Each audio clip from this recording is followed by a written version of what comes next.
Broadcasting across California, you're watching The Issue Is. That's the back thrust. Very nice. Our personal trainer this week, the greatest bodybuilder in history. When you go back, think about the rib cage. Okay. Expanding the rib cage. Arnold Schwarzenegger inviting The Issue Is to the so-called mecca of bodybuilding, Gold's Gym in Venice. The issue is. Yeah. The issue is flexing. Schwarzenegger has been training here for 55 years and is teaching me and my trainer, Davey Fisher, some new moves. 6, 7, all the way back. Doesn't take long for us to get competitive. Should we do the whole plate? I try lifting the whole stack. One more, just for the heck of it. Very nice, bravo. Bravo. Unbelievable the power the man has. Not only on television, but in the gym, right here at Gold's Gym. Then it's time to head inside the gym to discuss his new book, Be Useful, 7 Tools for Life, which debuted at #1 on the New York Times bestseller list. Governor Schwarzenegger, welcome back to The Issue Is, and congrats on Be Useful, your new book, #1. Well, thank you. You don't have to call me governor because here we're in Gold's Gym, so everyone calls me here Arnold. Okay. Okay. That feels weird for me to call you Yeah, Arnold. I know, but, I know. But I mean, what does, let's start with Gold's Gym. I mean, Yeah. you're literally up on the wall right over here. Right. What does this place symbolize to you? To me, #1, it symbolizes generosity and togetherness and inclusion and hate. Joe Gold, who built the place, it was now 1968, he said to me, he says, you know, you're a foreigner. You're over there from Germany, from Austria. He says, you don't have to pay. So then I became the first member that didn't have to pay. And everyone, even his closest friends, freaked out. They said, what? Joe said you don't have to pay. He made me pay. I'm his closest friend. Right. And so Joe had everyone pay. So then the next thing I knew was that the people from Gold's Gym came to my apartment and started giving me dishes and silverware and pillowcases and blankets and a black and white TV and a radio and all of that stuff. So I just could, I mean, I literally had tears in my eyes. I've never had this kind of a generosity and inclusion that I felt, kind of like they really absorbed me and they really took me with open arms, brought me into the bodybuilding community, into the Gold's Gym community. So this is why I've been loyal for all this 55 years now, and they've been training in Gold's Gym. Yeah. So the book is called Be Useful, and it starts with you talking about one of the lower moments in your life after some personal failures in your marriage, and sort of reassessing for you, where do I go from here? How am I most useful? How do you see yourself now at this moment in your life as being most useful? Well, interestingly enough, it took me into a direction that I never thought I would go, which is to become a motivational speaker and to write motivational books and to do seminars, motivational seminars, all of the stuff that I never thought I ever would do. This book kind of was written in mind that I want to teach people how did I do it, what did I learn during my long career, and what are the tools that I found are very, very important to become successful, to become happier. And obviously you talk about the most important tool is to have a vision, and then you also talk about this idea of being curious and being a sponge, and asking good questions. And that one of the keys to interesting, successful people, they'll help you if you ask them good questions. So as I'm now in this process of sitting with a interesting, smart person, what would you describe as a good question? What are the best kinds of questions somebody can ask you? May I remind you, and this is not kind of like, you know, making you feel good because of your audience or so, but you're one of the best, if not the best interviewer. And I tell you why, because I always walk away and I said, you know, he really asked profound and good questions. But it is only can come if you're curious. Right. That's what I'm talking about in the book. Open your mind and shut your mouth, right? Or shut your mouth and open your mind. Yeah. You can do either way, but the bottom line is that is what it's all about, because I learned much more when I shut up, when I just listened. I appreciate the compliment, but you also talk about Shma. How does that work in terms of, you talk about sell, sell, sell, and oftentimes BS helps the sale a little bit. Well, it's not BS in the same sense as like but Right. it is kind of like, how do we spice it up? Right. You know, like for instance, if I go and Monday was a perfect example. You know, when I got the award from the Holocaust Museum, the Los Holocaust Angeles, Museum. honoring you for your work Exactly, against anti-Semitism. getting this award, it's award for courage. Right. Because I speak out. Well, I can go and talk about speaking out and about not being prejudiced and to be inclusive and not to be into hate and all that stuff. All I want. Right. But now if you add a little Shma to the whole thing, which means like a story. Okay. How do I make now this kind of subject brew a little bit and create life? And so that people are listening rather than a lecture, but a story. So I told a story about how when I brought home a magazine to my parents, and my father looked at it and they said, "This is from a Jew, Ben Weider.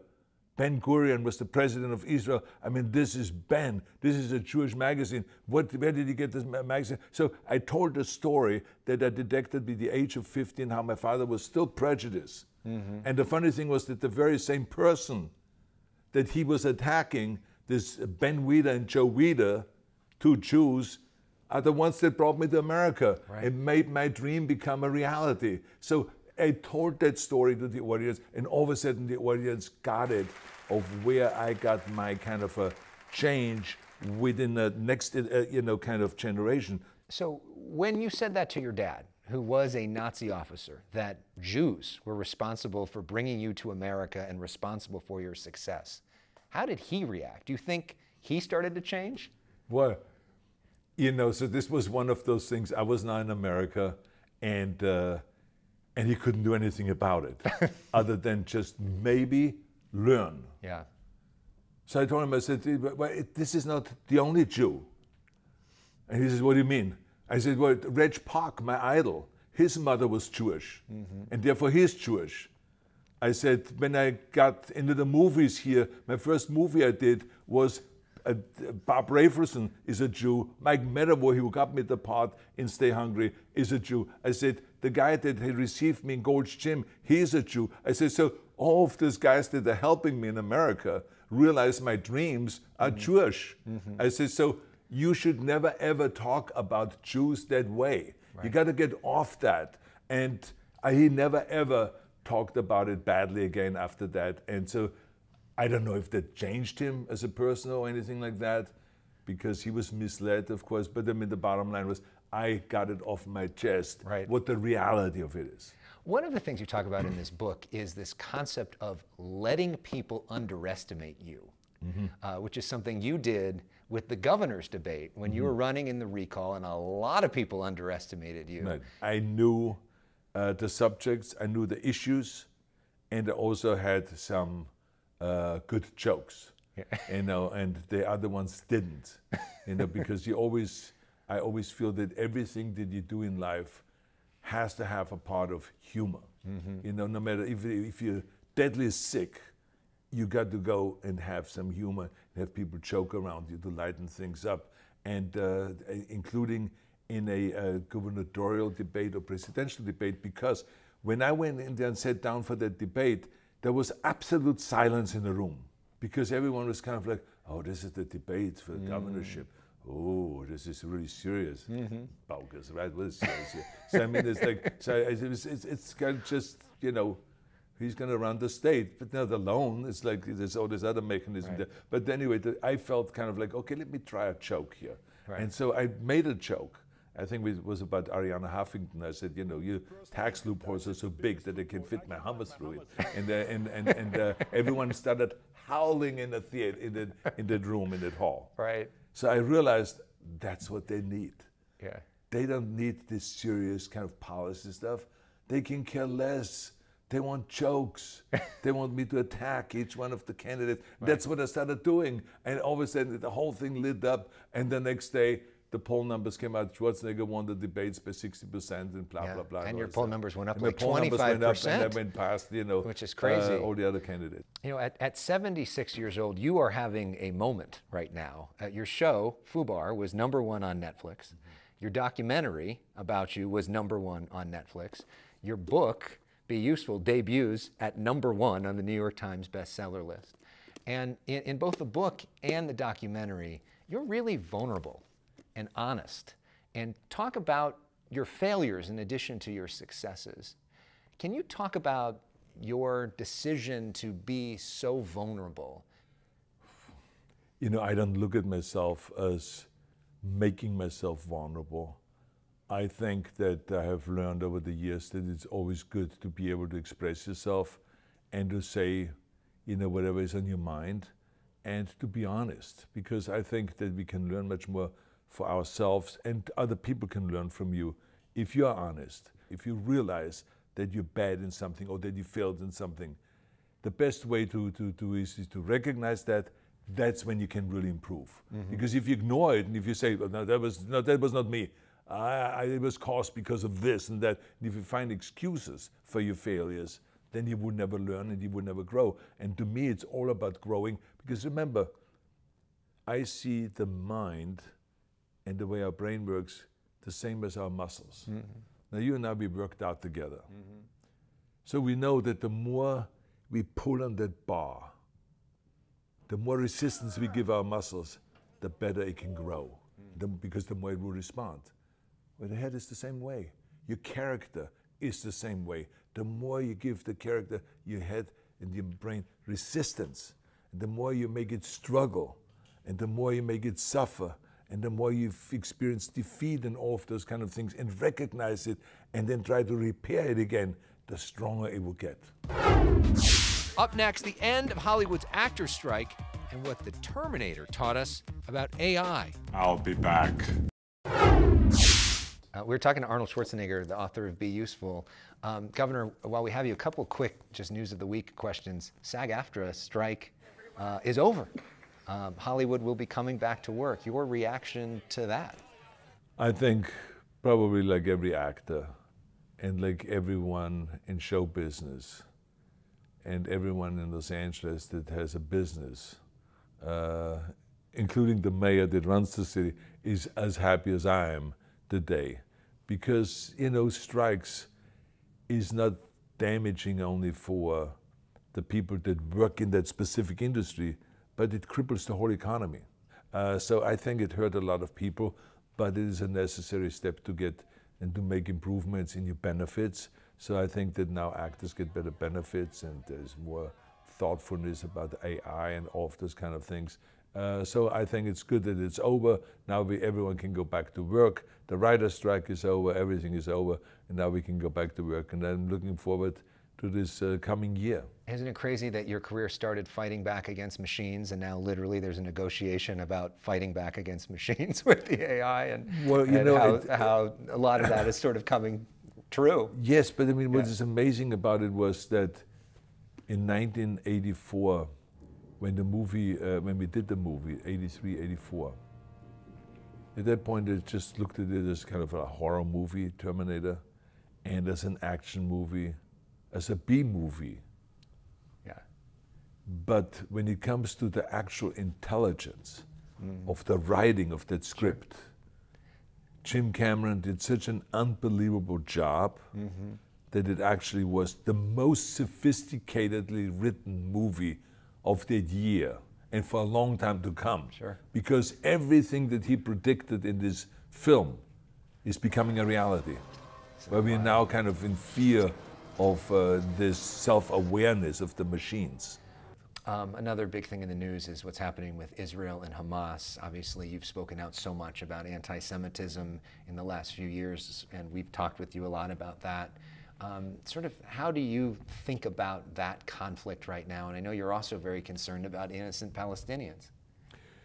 Well, as I have said in the past, that there was a sad, unprovoked attack on the Israelis.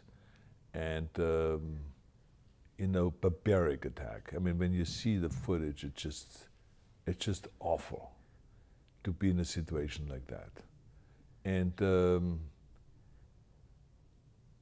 so, to me, then there's the response of the Israelis, which they have to respond to. It's clear, it's their responsibility. But then you say to yourself, okay, this is not new. This has been around for decades, if not thousands of years. You can go that far back. And so this is because politicians have not really come to a peace agreement. And that's their responsibility. And they have failed, and because of their failure, soldiers have to die, innocent people have to die on both sides. And it's just what is happening now, the outcome of all of that unprovoked attack and savage attack now is like everyone has to suffer. Everyone is. And to me, I feel like the Israelis have a right to exist. They've been given this land. And so for anyone to go and say, you know, they should all be dead and we should have them in the ocean and all this crazy talk is ludicrous. Yeah. But at the same time, I have to say that the Palestinians also have a right to exist. And they should have a land. And so they have to figure out, someone out there has to figure out, or a team of people, how do they bring them together? And how do they go and come to a peace agreement and to some kind of a solution to all this so that people can live in harmony? When we come back, how a pet pig changed Arnold's life and why a little dog rules his home. We were talking with Governor Arnold Schwarzenegger, the author of Be Useful. When you were on The Issue Is Last, we had major breaking news, which was that you had a pig at your house, Schnelly. It was the first time you talked about that. Well, I'm glad you call this major breaking news. Yeah, I mean, it was really, all over the world, people were writing about this pig, Exactly, right? Yeah. Any more animals? Any new animals? Not right now, but it is kind of like having a new animal because this pig now has gone from a 17-pound pig to a 50-plus pound pig. I mean, it's now getting heavier and heavier when I pick it up and I put it on my lap. He's very talkative. He's like, oink, oink, oink, oink, oink, oink. He always comes into the kitchen, kind of like, and the way he walks with his ass going back and forth like this, and just walking very bossy. And then he tries to eat the dog's food and everyone's food and everything like this. Yesterday I had a plate on my lap, and he just came around. He looked at me like this, sniffed a little bit, and then all of a sudden, jumped on my lap like a dog. Right. He normally doesn't do that. Okay. Pigs don't do that. He jumped up with his front paws and grabbed the sandwich and took off. But so fast. You know, you say this, if this overweight pig, this fat pig, I mean, could never move that fast. But that's why we call him Schnelly. Because he moves. Schnell means fast. Right. So Schnelly is a cute way of saying he's the fastest. So your fantastic girlfriend, whose birthday it is today, yeah. right? So happy birthday to Heather. Thank you very much. And thank you. we love Heather. Yeah, and she's responsible for this whole thing. So we got 3 dogs, right? A miniature horse, a donkey, and the pig. Well, she grew up with animals in Colorado. And so she has been really terrific. And she's helping so many people with the therapy, physical therapy, with her institute, with, you know, she's doing such a great job with that. And Cherry is what? It's a little one. A Yorkie or a Shih Tzu? Yorkie, exactly. A Yorkie. Yeah. And everybody else is like this. Does Cherry run the house? She's the toughest. Yeah. So she's the toughest. She immediately growls, shows the teeth, and bites. Right. You know, so there's, I mean, all of the animals are afraid of Cherry. It's usually that way, right? Yeah, exactly. Napoleon complex for Cherry.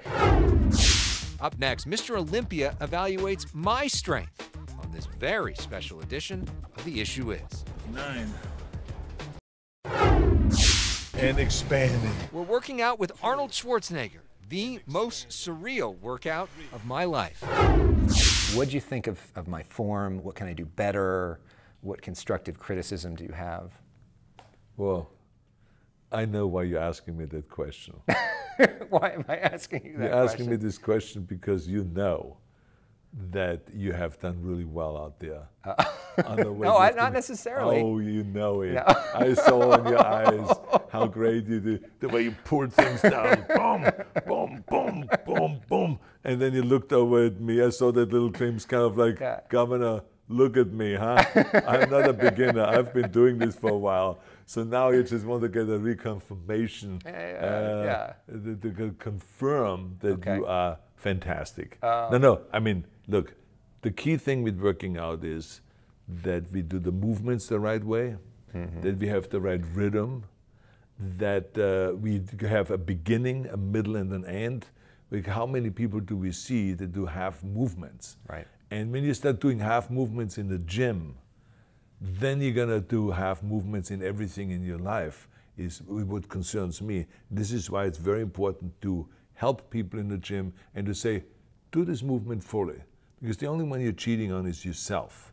Well, I love the way that you end the book, which is essentially saying thank you and expressing gratitude to the people that have been your inspirations and your mentors. And I just want to say, no BS on this. Thank you. As you wrote to other people, thank you for the inspiration to have a clear vision, to think bigger. Thank you for the idea of being your own advocate, to sell things. And thank you for teaching us about hard work and about gratitude and service. And you have inspired me, and I know I speak for millions of people around the world that you've inspired as well. So honestly, from the bottom of my heart, thank you, Governor, for what you do and for inspiring us to be useful. It's my pleasure, and I hope people pick up the book and learn from that, because it will really help you. Governor Arnold Schwarzenegger, thank you very much. Absolutely. Really appreciate it. Congrats on the book. Ow, ow, ow, ow. Okay. Sorry. Too strong after that pump. What is the matter with you? Yeah. This is my drinking hand. Thank you. Great stuff. Thank you so much. Right, that was really excellent. Thank you. Thank you. I love that. You can watch our full unedited conversation with Arnold Schwarzenegger at youtube.com/Elex Michaelson, or listen to it in podcast form by searching for The Issue Is wherever you stream. 8, 9, 10. 2 more. 2 more. 1.